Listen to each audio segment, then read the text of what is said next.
Have you ever noticed this? Two images on your screen look exactly the same, yet one file is 10 times smaller than the other. Why does this happen? The reason lies in their formats. For the same picture, JPEG files are usually much smaller than PNG files. But what's the principle behind that? Today, let's uncover the secrets of image compression. Before we dive in, we need to understand a few basic concepts. For any image, the most common terms are pixel and resolution. A pixel is the smallest unit that makes up an image, just like a tiny piece of a jigsaw puzzle. Resolution, on the other hand, refers to the number of pixels per unit length. For example, a 1920 by 1080 resolution means the image has 1920 pixels horizontally and 1080 pixels vertically, totaling more than 2 million pixels. The more pixels an image has, the larger its raw data size will be. The calculation is width in pixels by height in pixels by bits per pixel. Now, let's talk about color models, which greatly affect image data size. The two most common models are RGB and YUV. PNG images typically use the RGB model. RGB combines red, green, and blue light at different intensities to represent a wide range of colors. Each channel usually takes 8 bits, so one pixel requires 24 bits to store. If transparency is supported, an additional alpha channel is added, making it 32 bits, 4 bytes per pixel, which significantly increases the file size. JPEG works differently. It uses the UV model. This is a clever model that separates an image into luminance and chrominance. This leverages a trait of human vision. We're highly sensitive to changes in brightness, but far less sensitive to changes in color. That biological limitation of our eyes is the key to JPEG's high compression ratio. So back to our first question. Why is a JPEG file usually smaller than a PNG for the same image? The answer lies in the difference between lossless compression and lossy compression. PNG uses lossless compression, which preserves every detail of the image, ensuring no quality loss even when zoomed in, but at the cost of larger files.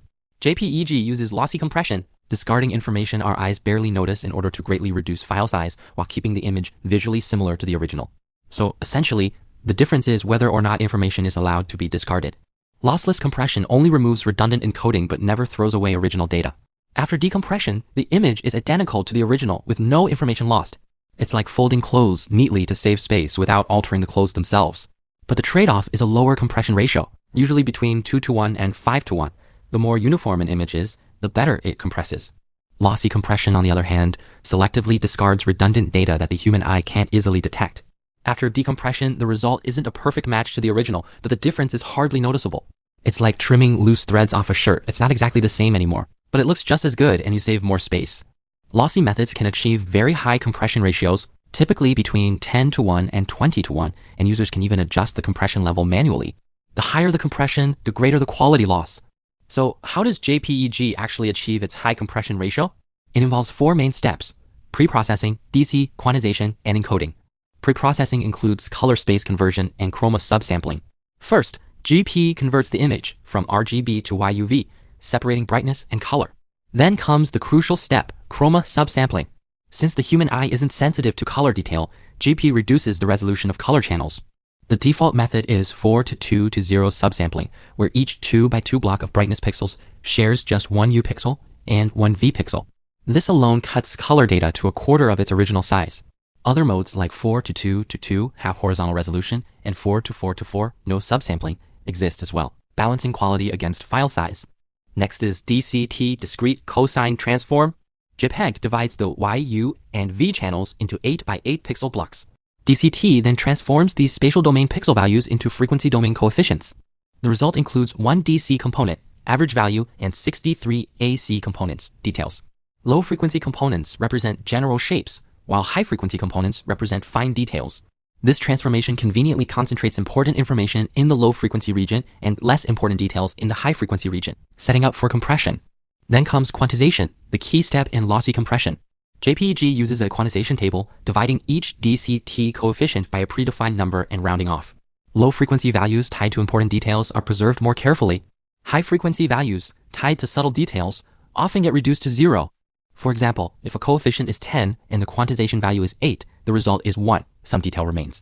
But if the quantization value is 16, the result is 0, detail lost. This process discards fine details and creates long runs of zeros, paving the way for efficient compression. Finally, encoding includes zigzag ordering and entropy coding. Zigzag ordering rearranges the 8x8 block into a 1D sequence, grouping zeros together. Then entropy coding, Huffman or arithmetic coding, assigns shorter codes to frequent values, like zeros, and longer codes to rare values. shrinking the data even further without losing quality. After these 4 steps, the image still looks almost identical to the original, but the file size is drastically smaller. Now, why does PNG tend to produce larger files? PNG compression starts with pre-processing, which includes filtering and scanline prediction. It doesn't convert to YUV or reduce color resolution. Instead, it preserves full RGB, or RGBA if transparency is used. That means each pixel keeps all 8-bit values for R, G, B, and possibly A, making the raw database much larger.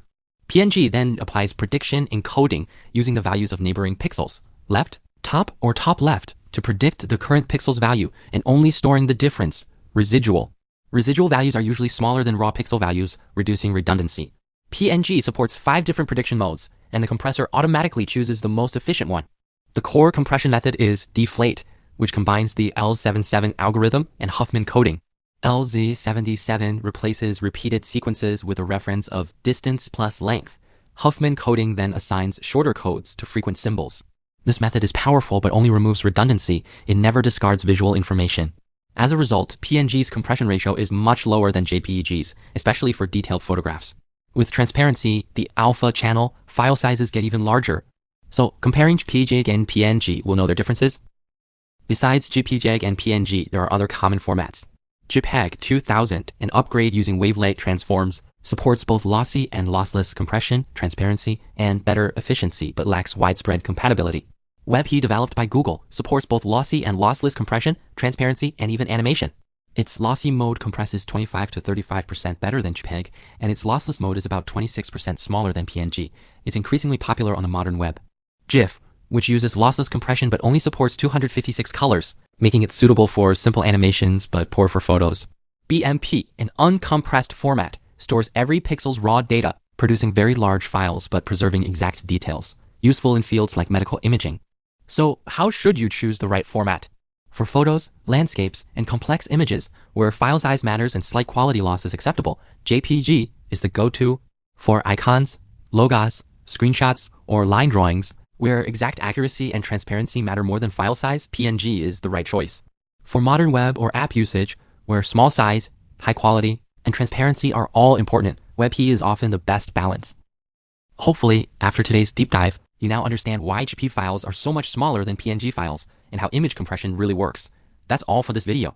If you enjoy these clear and in-depth explorations of computer science topics, don't forget to like, subscribe, and I'll see you in the next one.